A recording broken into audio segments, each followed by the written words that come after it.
So the purpose of this video today is to take you through the basic steps to mount a Kappa X sensor onto our asset here. Now, the asset in question, as you can see, has been taken out for some maintenance, so we're going to take this opportunity to mount the sensors for when the system is back online. The first things to consider, of course, is your health and safety. Please make sure that all health and safety proper precautions have been followed and observed. And with that's been considered, we can jump right in. We first of all want to make sure that the points we choose to mount the Kappa X sensor are clean and flat. So we can see there's points here on the top of the asset and also on the side. This is where we'll be trying today.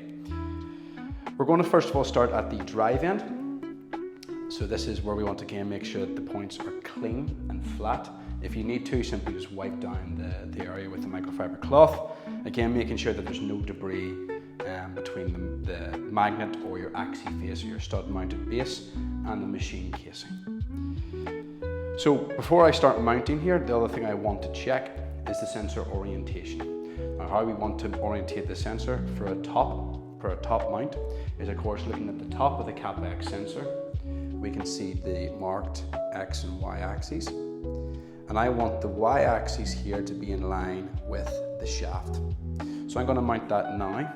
Now we're going to roll on the sensor onto the mounting point.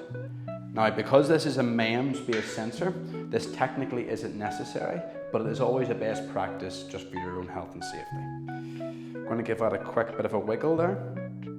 It's just a rough test to see that we have a flat and a good connection there with the magnetic base. And we can see there that there's minimal movement. So I'm happy to proceed with that for now. But we'll also consider the side orientation as well. So we'll use the same sensor. I'm going to roll it off slowly. And now look at the side profile. Again, the main thing to consider here is that we are getting as close to the rotating element as possible. So if I consider this point here, and for the side orientation, again, going back to the top of the Kappa X sensor, I want now the X axis in line with the shaft and the Y axis pointing upward. Again, rolling our sensor onto the mounting point. Just rolling on nice and slowly, giving it a quick wiggle test. And we can see there again, that is also a good connection. That sensor now is ready to collect data when the asset comes online. So everything we've seen so far is from the drive end of the asset. Let's now consider the non-drive end.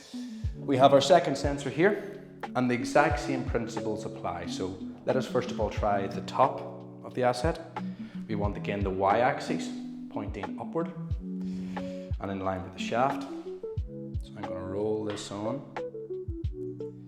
nice and slowly, but I can see there is a lot of play in the sensor, so that isn't an optimal connection for the Kappa X sensor. So let us try down on the side of the asset here.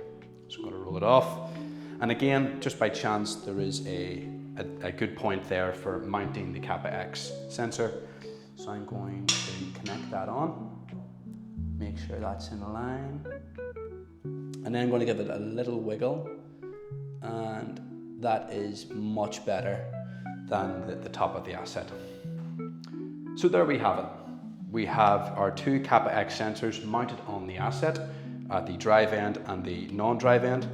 And once the asset is brought back online, the Kappa X are ready to collect the relevant vibration data. So let's move on to the next step.